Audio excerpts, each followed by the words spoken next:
All right, 7 mental laws. The law of control. Now, the law of control says that you feel positive about yourself to the degree to which you feel you are in control of your own life. And their psychologists call this a sense of coherence, a sense of control. It means that when you feel you're in control, you feel happy. You feel at peace with yourself. And you feel negative about yourself to the degree to which you feel you are not in control of your own life. You feel you are controlled by your bills, by your bosses, by your health, by your debts, by your family, by your obligations. When you feel that you're not in control or out of control, you feel highly stressed. And so we have this little diagram here, internal versus external locus of control. This is what psychologists use. They say you have an internal locus of control here where you are happy, and then you have a scale, and you have an external locus of control. The internal locus of control is where you feel that you're in charge of your own life. You make your own decisions. Americans in general, by the way, have a much higher sense of inner control than most countries in the world, than all countries.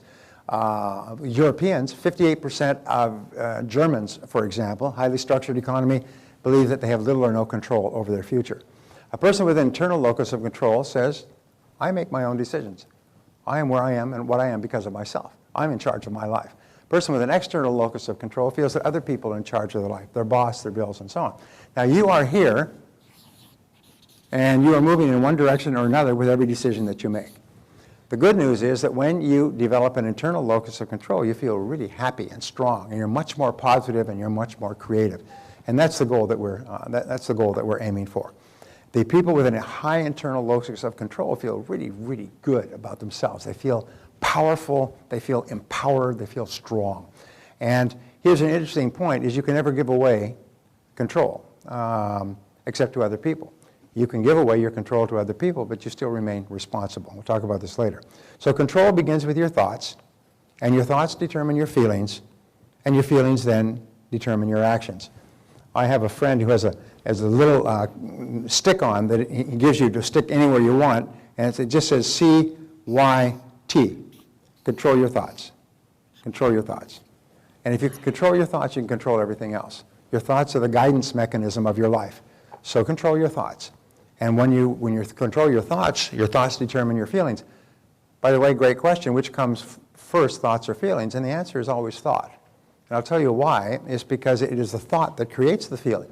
It's how you think about something that is happening in your life that triggers the emotion. For example, you could get stuck in traffic, and one person could be frustrated and angry and pounding on the horn and waving at the other drivers with one finger. And the other person could be sitting quite calmly and planning their day and listening to a Brian Tracy educational CD. The critical thing is the way you think determines it. At the University of Pennsylvania, they did 22 years of study, and they came up with a concept called explanatory style.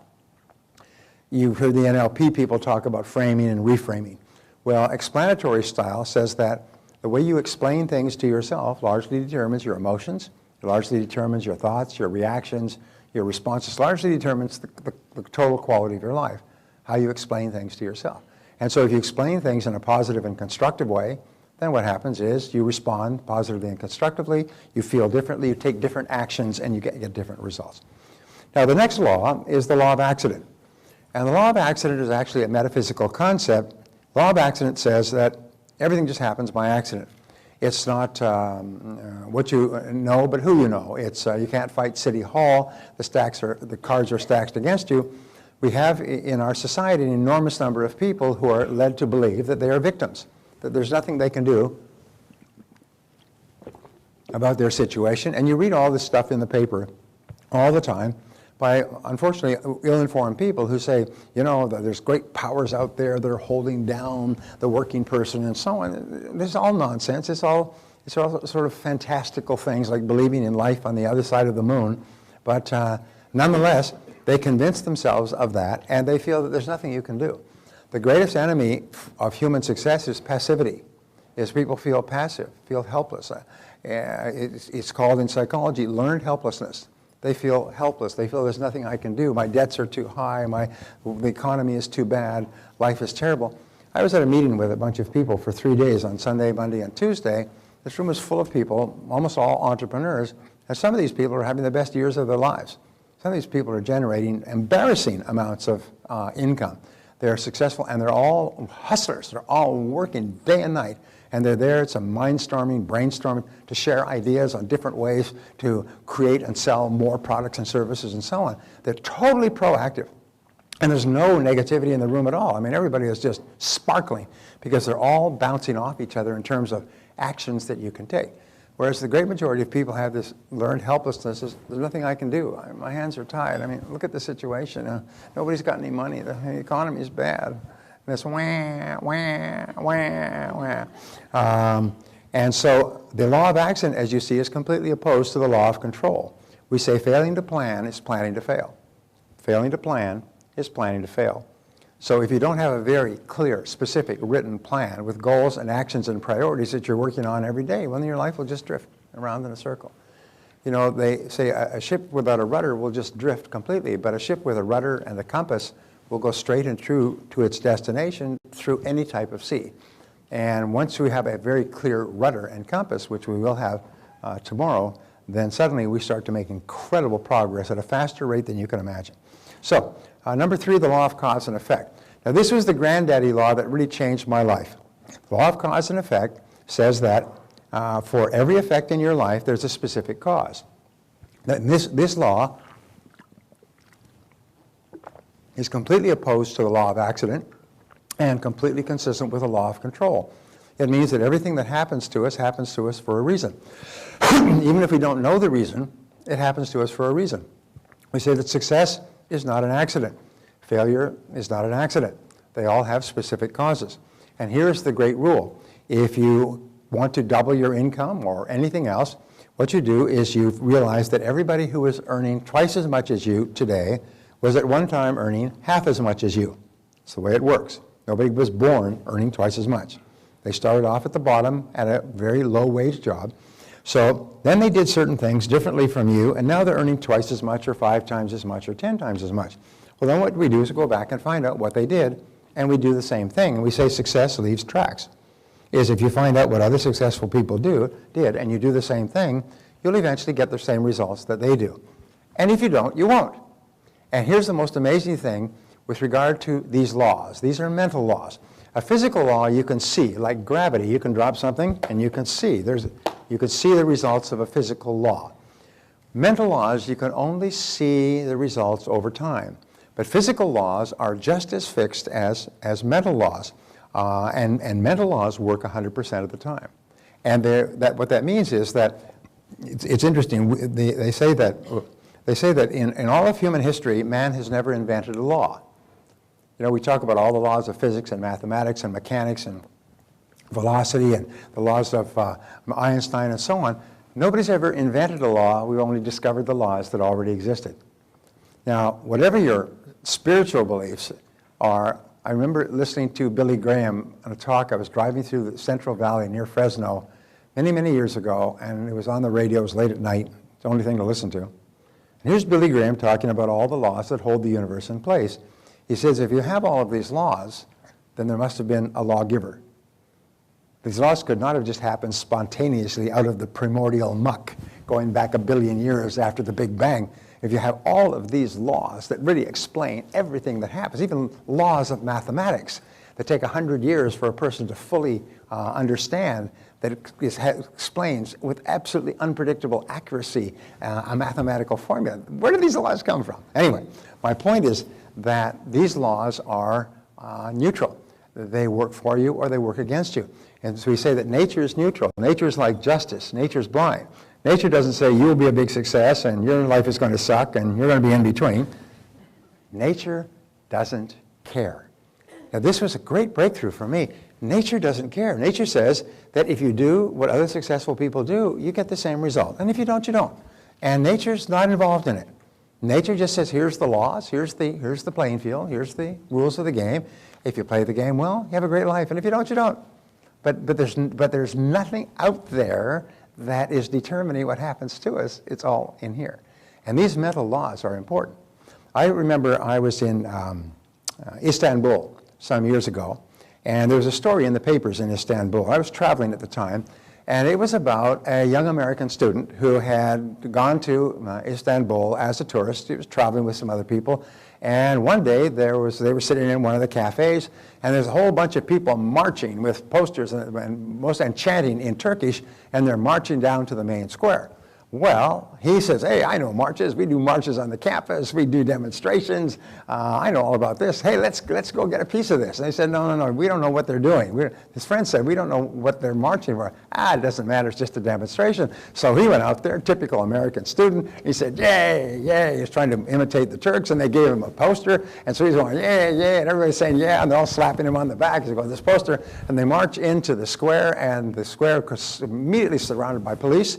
And all of these people were arrested. And what he didn't realize is they were advocating the downfall of the government. And in Turkey, it is a capital offense to advocate the downfall of the government. He was arrested. He was brought up in front of a military tribunal within 2 days, tried, convicted, and sentenced to death.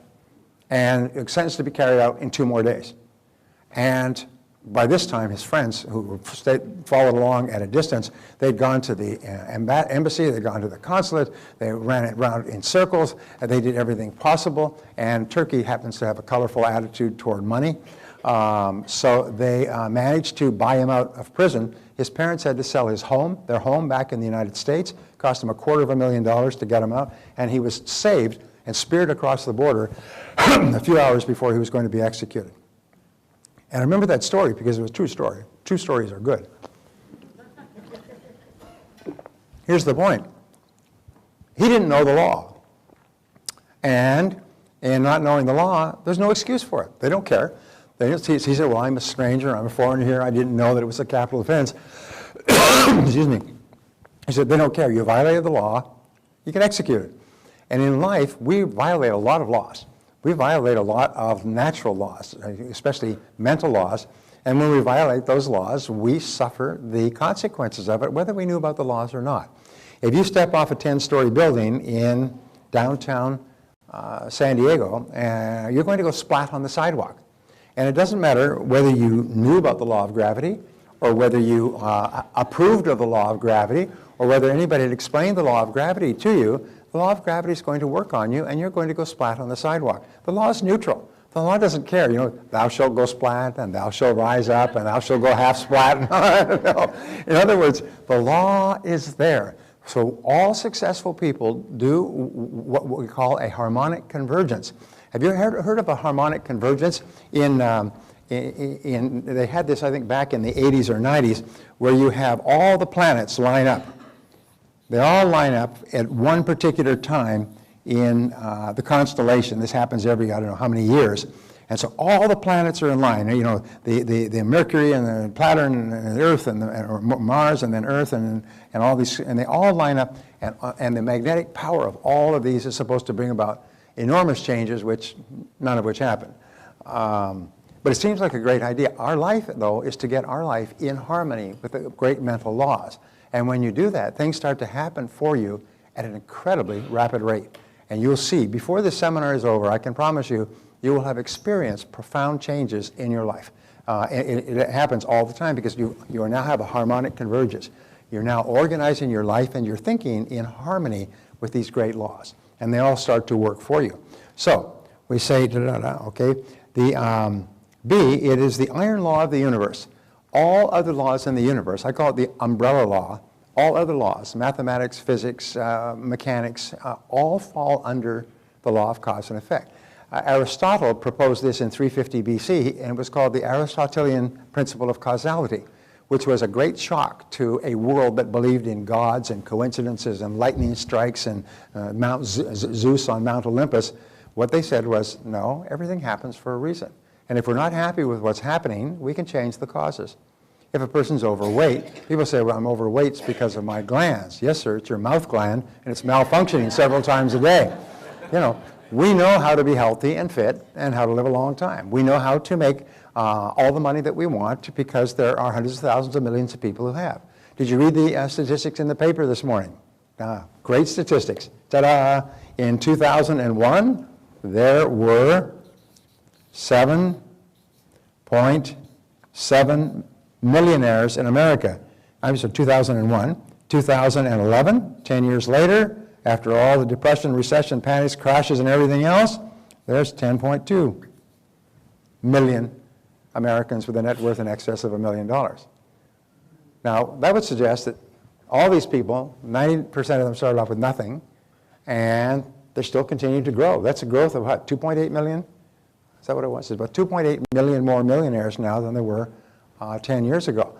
And all those people started off with nothing. So if you want to be a millionaire, then you can be a millionaire. Just do what other people who started with nothing did to become a millionaire. You know, which is probably become very good at what you do, earn good money, and don't spend it all. All right. Sorry about that. You liked the first part, you didn't like the second part. So, see, the most important application of this law is that thoughts are causes and conditions are effects. Your thoughts are what are called the primum movum, the primary moving force of your life. Your thoughts create the conditions of your life. It's very much as though you had one of the old slide projectors, and you put in a slide, it projects on the screen. Your thoughts project on the screen of your life. As the hippies used to say, wherever you go, there you are. And so wherever you look, there you are. Wherever you look in the world around you, that is your thoughts projected onto the screen of your own life. Now, many people think, well, I don't like what I'm seeing on the screen of my life, so I'm going to beat up the projector, or I'm going to beat up the screen, cut up the screen. No, what you do is you start to change the picture you have in your mind. Interesting, we'll talk about this later, but all improvement in your outer life begins with an improvement in your mental pictures.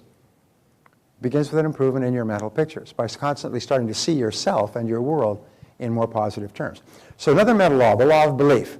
Now this is a biggie. This is really the biggie. This is the foundation principle, by the way, of all religions and all philosophies and all success is the law of belief. It says that whatever you believe with feeling becomes your reality.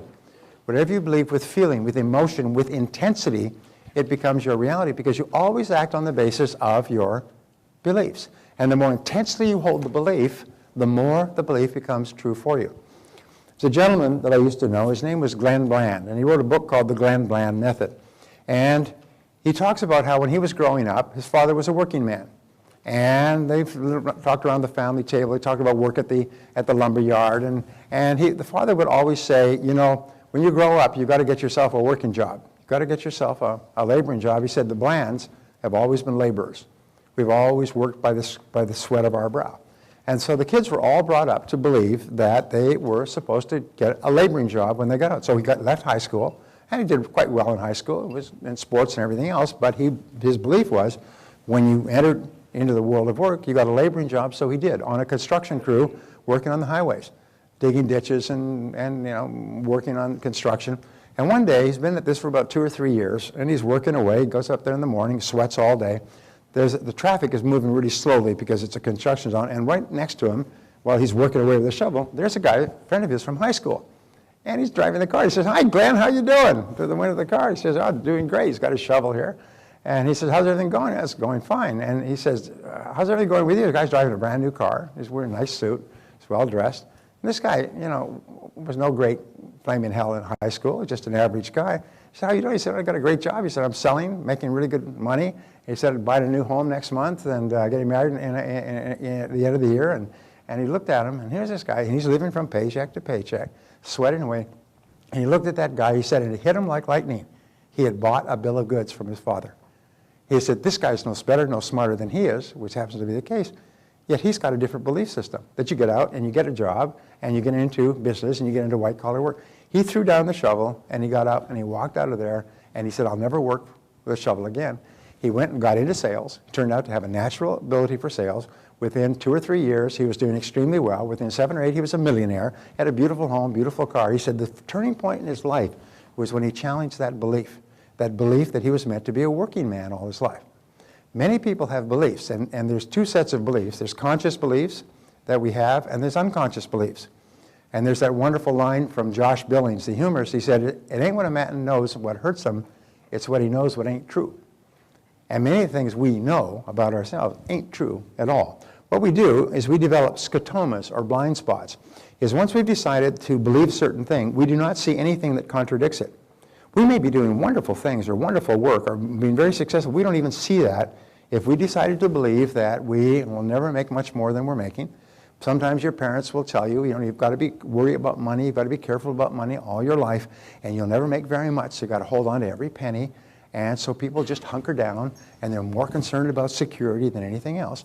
And so we develop these beliefs, these blind spots. And sometimes you need somebody to come along and open it up. And so you can see this vast world of possibilities that you have. And when this happens, people change completely. So your biggest obstacle is usually self-limiting beliefs. Your biggest obstacle is usually self-limiting beliefs. So what are your self-limiting beliefs? What are the most common ones? Well, the most common ones are internally, I'm not smart enough, I'm not as smart as other people, or I'm not talented enough, or I'm not creative enough, or I'm not something enough. It's just the most amazing damn thing. I remember this great story. His name was Igor, and he came to my seminar in New York, and he came to my seminar in Palm Springs. And he was a Russian immigrant. And he said he'd arrived, this was 5 years before, he arrived 5 years before from Russia, when Russia was just opening up in the 90s. And he had everything he owned on the streets of New York in a box, a cardboard box with string on it.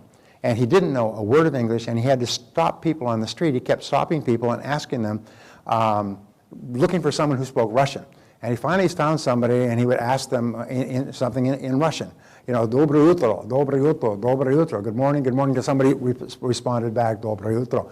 And he said, where can I find Russians? I don't speak any English. He said, well, go to Little Russia. It's a little part of New York. How do you get there? He showed him how to get there on the subway. So he gets there on the subway, and there's big, long elevators. Everybody ever been to New York coming up from the subway? There's long, long elevator. He comes up, and the first thing he sees in Little Russia is a pizza place, which has it's a Domino's pizza with a Russian name. He goes in, he speaks to the owner in Russian. He said, I need a job. And so he said, I need somebody to deliver pizza. So his first job was delivering pizza in Russian, in Little Russia, to other Russians. And that was his first job. And he did that, and the first thing he decided to do was learn English. He looked around, he said, why are so many Russians successful in America? And there's an enormously successful Russian immigrant community in New York. And he found the first thing they did is they spoke English. So he just put his head down, he began to learn English. Pretty soon he could learn English, he could deliver pizzas to both Russians and non-Russians, and after a year, his English was good enough, so he applied for a job selling printing for a printing company. And he kept studying English, and at that time he stumbled across my audio programs. My audio programs are used by Princeton University to teach English as a foreign language in 17 languages, because they're very clear, they're grammatically correct, they're unaccented, and people who want to learn English also want to be more successful, so they get a twofer. They get success ideas, plus they learn English. Well, he started to listen to my programs, and his English got better and better. He worked for 2 years selling printing, and he could become so knowledgeable about the business, and had so many contacts, that he decided to start his own printing, brokering business. This is year 4. When he came to my seminar, it was the end of year 5. That year, he had made more than $200,000 in commissions himself in his own business, brokering printing. He said he was on track to make $300,000, $400,000. He'd be at $500,000 within 8 years of arriving off the boat with no English skills. Now, I'm not trying to suggest that we have obstacles that we create in our own minds, but imagine an immigrant with no skills, no friends, no contacts, starting off, and within 5 or 8 years making several $100,000 a year, because he had this unshakable belief that it was possible. He absolutely believed it was possible. And to him, no matter what happened, everything that happened to him was just a learning experience, because he could not even imagine not being successful. When you reach the point where you cannot even imagine not achieving great goals, your whole life changes for you. So the next meta law is the law of expectations. Now, this is a great law. There's libraries full of books. There are psychologists who worked for years on this. Dr. Robert Rosenthal of Harvard worked on this for years. And he found that your expectations, especially about your outcomes, become your own self-fulfilling prophecies. What does that mean? Is if you expect something to happen, it usually happens. It becomes your own prophecy. Because if you expect it to happen, you'll act consistent with it happening. You will treat other people the way it's going to happen. W. Clement Stone tells the story of this young man. He was running a large insurance agency. This young man was sent to him by one of his business associates. Just came out of college, it was starting off in life insurance, and he came to Clement Stone to ask him if he could get some referrals, some leads. And so Clement Stone said, yes, I'll give you some names of some top referrals. These are people who are all interested in buying life insurance or buying even more life insurance. I'll be right back. So he went into his office, and he had his secretary type up a list of names, addresses, and phone numbers. So this salesman, young salesman, went out, and he called on these people, and he was positive and enthusiastic, and he made about 4 or 5 sales, and the others, had to think about it. We're not ready to make a decision right now. So we went back to Clement Stone. He said, those leads were fantastic. Thank you so much. Can I have some more? He said, sure. He said, wonderful. He said, here, as a matter of fact, I'll get you my lead book, and you can write down the names, addresses, and phone numbers yourself. And so he went and he got the telephone book. For the Chicago phone book, he said, this is where I got the names in the first place. You can have as many as you like. Now, what happened was, the gentleman believed that these were leads given to him by one of the top business people in the country. He was worth $800 million at the time. And so he said, W. Clement Stone told me to call on you. Oh, that's great. Anyway, his expectation was that these people would buy. There's another great story of this fellow who's running a company in New York, and the company's on the verge of bankruptcy, about to collapse, and he's really in despair. He doesn't know what to do. He's going to lose his home. He's going to lose everything. And he goes for a walk in Central Park, and he's standing on this bridge in Central Park, and this man comes out of the night, comes up and stands next to him and says, hi, how are you doing? He said, fine. He said, you look like you're deep in thought. He said, yes, well, I've got a business, and the business is in trouble. He said, no problem at all. He said, I'm John D. Rockefeller. I'll lend you some money. How much money do you need to turn your business around? He said, well, probably $200,000 or $300,000. I'll give you $500,000. Pulls out a checkbook. He writes that check right there and gives him a check for $500,000, John D. Rockefeller. He said, there you go. He said, meet me back here in this place a year from now, and you can pay me back. Really? I mean, wow. He said, good luck. And he walked off into the night. Well, this is like an answer to a prayer. He couldn't believe it. He took this check back to his office. He's sitting, this is a true story, too. Although I can't verify it. Anyway, he takes this check back, and he sits there, and he looks at this check, and he said, wait a minute. He said, my business isn't going down the drain. He said, I don't have to cash this check right yet. What I'll do is I'll put it in my safe. But if ever I need it, I've got this check. It's valid for a year. And he went back, and he turned around to his business. He got $500,000 in his safe. And he went back in, and he made revisions and changes, and he upgraded his sales and marketing, and he became more aggressive and introduced new products and services. And his business grew, and it turned around. And this business grew, and he became prosperous again. He never even had to cash the check. And 1 year passes. And he goes back to the park. He's got the check. And he's standing on the bridge. It's about 7 o'clock in the evening, and he's waiting. And after he'd been there about 10 or 15 minutes, this man comes walking quickly out of the dark, comes up, and he said, there you are again. How did everything work out? And he said, well, I'm happy to say I was able to change my business. Here's the check back. I never had to cash it. He said, well, thank you very much. It's really great. And he said, I'm so happy to hear about your success. And then this nurse comes running out of the bush saying, Mr. Hawkins, you come back here. And she comes running up and grabs him by the arm, and she said, I hope he's not been bothering you. He's escaped from the asylum over and over again, and we always have to go out in Central Park and find him. And you come back with me, Mr. Hawkins, and let him back to the asylum where he had run away. My point was, because he believed that this was a check from John D. Rockefeller, it transformed his life. Not that it was, but because he believed it, his expectations were that at any time he could cash this check. And it totally transformed his attitude toward his business and his business results. Now, the wonderful thing about our expectations is that you can manufacture your own. You can manufacture your own. You can expect great things to happen. So whatever you expect with confidence becomes your own self-fulfilling prophecy. If you absolutely expect, we'll talk later about this, but the greatest of all attitudes, the catalyst that causes your potential to unlock, almost like a chemical catalyst that causes an explosive effect, is confident expectations. An attitude of confident expectations transforms your attitude towards your world. If you confidently expect that people will buy, and confidently expect that products will sell, and confidently expect that if everything fails, you'll learn a valuable lesson that you'll use to be more successful next time, if you always expect something good, you'll never be disappointed. And it has a total transforming effect on your attitude. So expectations play a critical role in your life. There's 4 types of expectations. First are the expectations of your parents. And it's the most amazing thing. I was reading a story yesterday about a fellow whose mother was alcoholic, father was gone, mother was alcoholic, and she was a mean drunk. And she would always tell him, you're worthless and you'll never amount to anything. You're worthless. About 3 or 4 children. She told them all that. You're all worthless and you'll never amount to anything. And so many people, many parents have made the mistake of criticizing their children too much when they were growing up, and their children develop a feeling that they're not really very good. And so they set low standards for themselves and achieve them. The worst of all, they say, is to set low standards for yourself and be successful.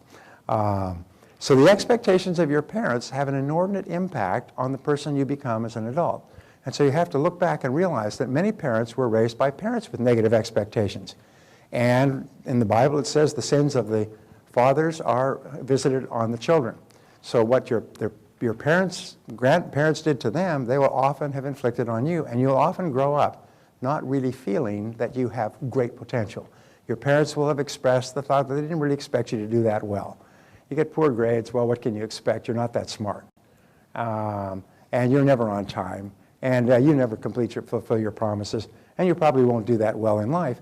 And isn't it amazing the power of negative expectations expressed by our parents when we were young, the power that that has on us as an adult. It's sort of like a sea anchor that's pulling us back, and we're struggling hard on the outside to be successful, but deep down inside, we are still fighting with those negative expectations.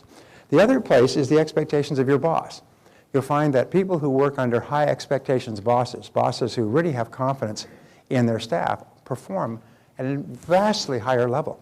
I remember when I was in real estate, there was an office, and this office was run by this manager who was just dynamite. Positive, cheerful, happy, upbeat, and he only hired people that were of the same caliber. He wouldn't let anybody be there. You had people lined up to join this office, even though they're working on straight commission.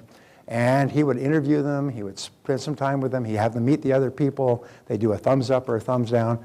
Eventually he had an office full of really high chargers. They're just positive, happy people, a lot of laughter.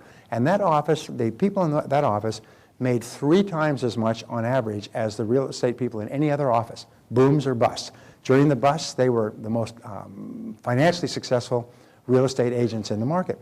And so people who had been struggling in one office with negative or indifferent bosses or demanding bosses or complaining or criticizing bosses, they go and they work in this place and their income would triple within a year because they're under the influence of a positive expectations boss. Now here's one of the great rules in life, which we'll come back to over and over, is that people don't change. I get this question, how can I get my wife to change, my husband to change, my boss to change, my friend to change? People don't change. In fact, the psychological studies show that people under pressure become even more so, but they don't change. And people say, well, how come you're giving a seminar if you say that people can't change? I'm saying that it's like how many psychiatrists does it take to change a light bulb? Well, the answer is only one, but the light bulb has to really want to change. And it's the same thing. Most people don't want to change. They've taken their whole lives to become the person they are, and they don't really have any desire to change. As a matter of fact, most people feel that in some degree they are superior to all other human beings. Everybody does. It's okay. I know. And so therefore, why would they change if they're already superior? And if somebody thinks that they should change, well, they're definitely superior to that person, because that person is obviously an inferior person if they would even suggest that someone as good as me change. Are you with me so far? This is called rationalizing, which we call rational lies. We tell rational lies. My friend John Assaraf talks about that. And so the expectations of your boss, and the rule is, if you're working with a negative expectations boss, go somewhere else. Because he or she will never change, and you'll never fulfill your potential under a negative expectations boss. Another is the expectations you have of others. The expectations you have of your children and your spouse, you'll find that in great relationships, each spouse expects the other to do really well and to be really successful and be really happy. The expectations you have of your children, all the time they're growing up, the expectations you have of your staff. So expectations are really, really good. Barbara and I went to a restaurant some years ago, and the hostess was a really persnickety, negative, rude. How she got to be hostess? You know, the old saying, when you first meet this kind of a person, you don't like them, but after you get to know them, you hate their guts. Well, this is the kind of woman that after about 2 or 3 minutes of standing there, you wanted to punch her in the face, and hard, you know. Anyway, So this is a first-class restaurant. I'm working for the owner of the restaurant, who owns 200 companies, and he owns several restaurants. And so we come there, we have reservations, and she said, well, just a minute. And all right, fine. All right, come with me. She grabs them, and she pranced. Remember that, Barbara? The funny look. She pranced like a schoolmarm, and she takes us to a table, they always take you to the worst table in the restaurant. This table is in the main traffic near the kitchen and the bathrooms. And I knew this was going to happen. This happens everywhere. We'll talk about this later. So I said, well, I'd much prefer that table over there, which was a quieter, private table. She said, that table's no good. I said, what's wrong? The waiter for that table is Henry, and he's no good. He's the worst waiter.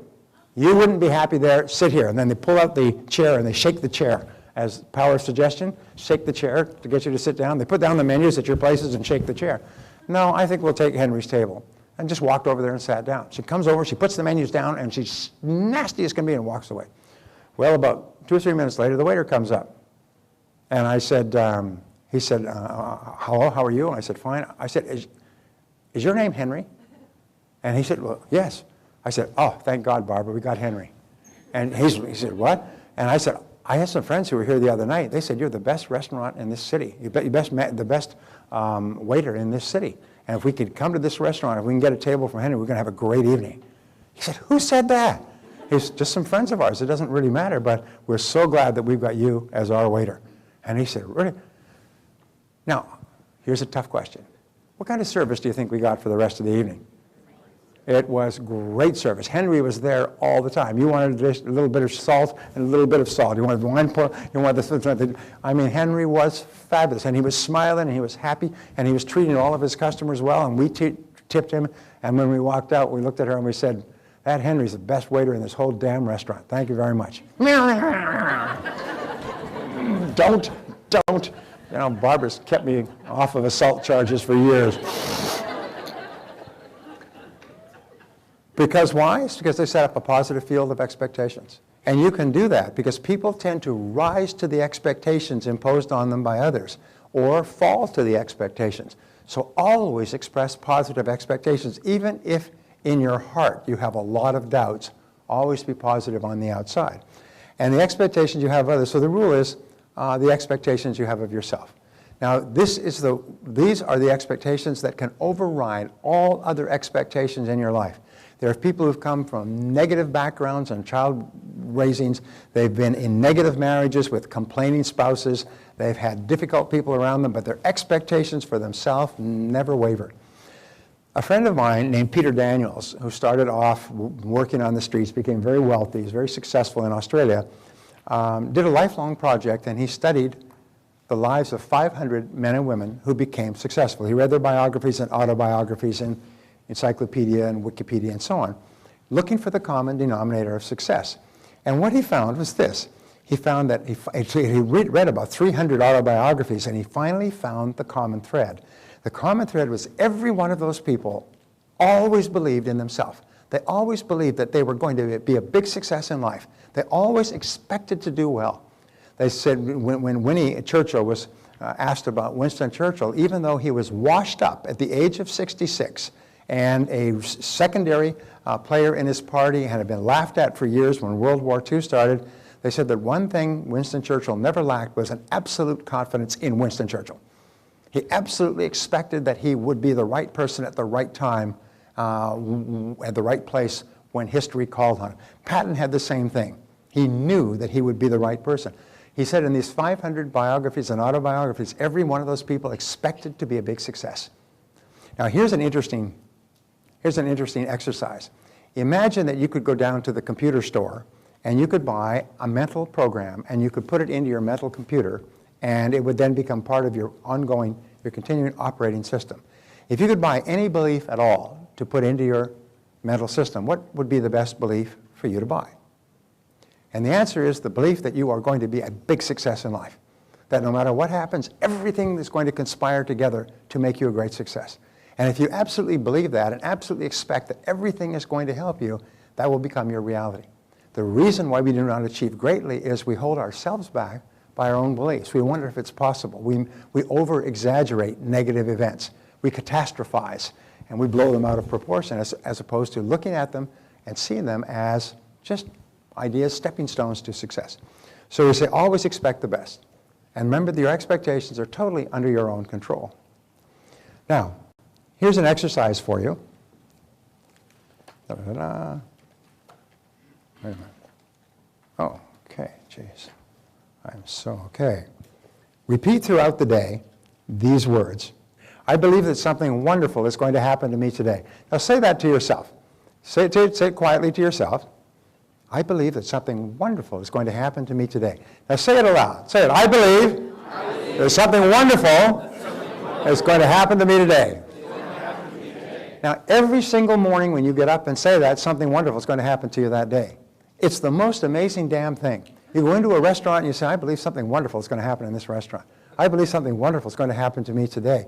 And it's the most astonishing thing. If you forget to say it, your life will be okay. But if you remember to say it with confidence, you set up a force field of positive expectations and something wonderful happens to you. And when I first heard, this is really hokey. This is kind of, hey, this is la-la. This is like California where we sit, under triangles and put crystals in our armpits. This is, but it's the most amazing damn thing. When you say these words, what happens is something wonderful starts to happen to you. Okay, the next mental law is the law of attraction. The law of attraction says that you are a living magnet, and you attract into your life the people and the circumstances that are in harmony with your dominant thoughts. You're a magnet, and whatever is in harmony, the people, circumstances, ideas, money, resources that are in harmony with your thoughts, you start to attract into your life. In the universe, all energy is in a state of vibration, including mind energy. Now, your mental energy, mental energy travels at the speed of light. It travels, and it's so fine that it goes through any substance. You can think a thought here, and it can connect with someone on the other side of the world. There were many examples, by the way, in World War II, where a person's son was killed in the Pacific, and they woke up straight out of a dead sleep in the middle of the night, instantaneously, and it wasn't until days later that they learned that at that moment on the other side of the world, their son had died. You'll have occasions throughout your life where you'll think of a person, the phone will ring. It'll be them. Or you'll think of doing something and you open the newspaper and there's an article on the exact same subject. One of the things I wanted to talk about was self-made millionaires. You open the newspaper this morning, there's the most current figures on self-made millionaires from 2001, 2011. So I can come down and share it with you. So your mind is incredibly powerful, but it is a neutral law. If you think negative thoughts, you'll attract negative things into your life as well. Now this law of attraction, this is the basis of The Secret and all those things. The problem with the book, The Secret, and the movie and everything else is that it doesn't mention the word work. Which is why it's a wonderful thing. People read The Secret and say, oh, all I have to do is think happy thoughts and I'll be rich and happy. No, that ain't it. That's like as Shalene can tell you, watching and if somebody exercising on television, all I have to do is watch these people exercising and I'll be thin and fit. No, baby, you're going to get off your you-know-what and get on it. So this explains these laws. It explains the law of vibration, which says that all things vibrate outward. So thoughts vibrate outwardly from you. And the more emotion attached to a thought, the greater is the intensity of the vibration. The more emotion you have. If you think about what you're going to have for lunch, it has very little vibrational effect. But if you think about someone you love or a goal that you want to achieve or something you want to accomplish or even something you're afraid of, it has a tremendous emotional effect. It's like turning up the emotional power. Second of all is radiation. We say that everything radiates outward, almost like the ripples in a pond, and it also explains the law of what is called sympathetic resonance. You can walk into a room and you will have a resonance with another person on the other side of the room. And you meet that person and you get married and live happily for the rest of your life. If you were to take a piano and put it on this side of the room and put another piano on this side of the room and then take a tuning fork and hit the note, not tuning fork, just hit the key of C flat, bang, and so it goes bang, and you walk across the room, the key of C flat on the other piano will be vibrating to the same harmony as this piano. You and I have this experience of sympathetic resonance where we resonate with other people, we resonate with ideas, we resonate with conversations, we resonate with subjects that we like to study and learn about. We have this all the time, and that is the law of attraction. It means that something within you is resonating within something outside of you. If you want to be really successful and you see successful people and you start to resonate with their accomplishments, you start to become more like them. Now, here's an important point that people don't realize. This also explains what is called the law of repulsion. Now, the law of repulsion says that if you hold a negative thought, you repel anything associated with that thought out of your life. So many people are brought up to look down on those who are successful, to criticize successful people. This is fatal, because if you criticize successful people, even in your heart, it drives success out of your life. It guarantees that you'll never accomplish anything with your life. You'll always be miserable and unsuccessful. If you criticize wealthy people, they'll never be wealthy. And so therefore, it's so important for you to admire people who are enjoying the success that you desire.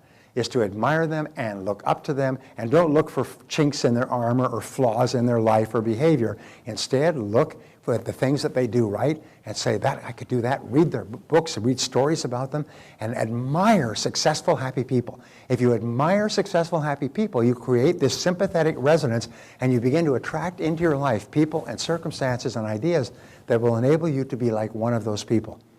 When people criticize other successful people, it has no effect on the successful people. It doesn't hurt them at all. They don't even know, and they don't care. But it destroys the criticizer's chances for success. They're shooting themselves in their own foot, blam, and admiring their own marksmanship. Geez, I'm a good shot. One of the characteristics of poor people is they look down on rich people. Do you know that people on welfare actually feel that people who work are suckers? And it's the most amazing thing. When you interview them, they're not grateful for welfare. They resent the welfare, but they look at the people who work and have to pay taxes to enjoy the welfare. They look at them as suckers. These are suckers. I don't work. I stay at home, watch television, drink, snort, whatever I do. And these suckers got to go to work every day, isn't that? And they actually look down on their benefactors. Now, what is the chance of them ever having any success in life? In the zero range? Probably nothing. They'll never be successful, and they'll never understand that their own mentality is what drives out all possibility of success from their lives. So always admire success, and always want for others what you want for yourself. If you want to be a big success and you see somebody successful, say, that's great, congratulations, that's wonderful, because if you can get it, I can get it. Abraham Lincoln once said that some are rich as proof that others can be rich as well. And so what we do is we look up to successful people. Now, the law of correspondence, this is my favorite. I love this law. It says, as within, so without. And this brings us to my favorite ratio. And my favorite ratio is this, the 1-to-1 ratio. And basically what it says is what is going on in your outer world corresponds to what is going on in your inner world. As within, so without. One of the greatest of all spiritual principles. What's going on inside corresponds on the outside. We say your outer world is a mirror that reflects what is going on in your inner world. We say wherever you look, there you are. What you see is your own self, your own thoughts reflected back to you. And the places that you see this, most of all, you see it in your relationships. Is the person you are on the inside is perfectly reflected by your relationships. You see it in your financial situation. Your depths of preparation and work and attitude toward money is reflected in your financial world. You see it in your health. Your attitudes toward health, fitness, food, everything else is reflected in your physical body and so on. Always on the outside. There's one of my great spiritual teachers was Emmett Fox, and he wrote a piece, which the name of which is Enough. And the piece is called, it's called The Mental Equivalent. And he said, the great requirement of life is for you to create within yourself the mental equivalent of what you wish to enjoy on the outside. This is your responsibility, and God and nature will take care of everything else by law. So therefore, that's why reading, thinking, planning, visualizing, all the things we'll talk about, so you can create within your mind a mental equivalent of what you want to enjoy on the outside. And the greater vividness with which you can see it on the inside, the faster it comes into your reality on the outside. Most people have only a vague, fuzzy, unclear goal or idea of what they want, and as a result, what happens in their life is vague and fuzzy and unclear. Successful people have a crystal clear picture of what they want, and as a result, it comes into reality quite quickly. So we say here, as within, so without. And here are the three great principles. This is the great principle that underlies all thought for the last 6,000 years, that you become what you think about most of the time. You become what you think about most of the time. Now, this is always true, but there are exceptions, because if there weren't exceptions, every young man would turn into a young woman by the age of 20. All causation is mental. This, again, is the great, profound discovery that all causation is mental. Everything you see in the material world around you began with a thought in the mind of a person. And that thought turned into a goal, which turned into a plan, which began to take physical reality. In fact, just writing down a goal and making it concrete on paper is the beginning of this process. And so here's the most important principle of all, is you change your thinking and you change your life. You change your thinking and you change your life. And wonderfully enough, going right back to the law of control, the only thing over which you have complete control is your thinking. And if you can control your thinking, everything else will change for you. It's the hardest thing of all, yet the most important. And when you learn how to do it, as you will in our time together, your whole life will be completely different. Now, there are 7 mental laws. There's some exercises here. What I want you to do is I want you to complete these exercises. Just write down your answers. Number 1, in what areas of your life do you feel most in control? I wrote down mostly at home. When you walk into the house and you close the door behind you, this is your place. It's in complete control, or in your car. Or there's some things that you do really well. You feel tremendously in control when you're doing those things. Where do you feel in control? What areas of your life are you failing to plan for the success you deserve? In what areas of your life would you be helped? Let's put it this way. If you had very clear, specific written plans and blueprints that you worked on each day to achieve those goals. Financial, business, health, family. What are the main causes of the main effects in your life? You can just write yourself. Number 4 is a good question. What self-limiting beliefs could be holding you back? Remember, removing self-limiting beliefs is the first step, or identifying them is the first step to eliminating them. Awareness of the beliefs that you might have. You say, what might be holding me back? Well, maybe I don't believe. I had a fellow who was very, very successful, and he was up to $50,000 a year, after which he just burned out. Very successful in sales and business, but he couldn't make more than $50,000 a year. Finally, we sat down with him and said, why? You know, he makes that amount of money halfway through the year and then just dawdles for the rest of the year. He said, well, my father never made more than $50,000 a year, and he told me that I never make more than he did. And so when he hit the 50,000 mark, he was programmed to have a default switch. He just stopped working until we finally convinced him that what his father said had no relevance on you at all. It's a self-limiting belief. You can earn all you want. The next year, earn $150,000. So we all have these ideas that I can't earn more than this, or I'm not entitled to earn more than that, and so on, which we'll talk about. And what are your expectations for yourself and your career? What are your expectations for your financial situation? How much do you want to be worth? What level of success do you want to achieve in your business? What title? What are the parts of your life that you have attracted to yourself because of the person you are? These are really in-depth questions, aren't they? And what is it in you that is creating the world around you? Just write down the first answers you think of to the questions for which you have a ready answer. The whole purpose of these questions is just to help you think a little bit.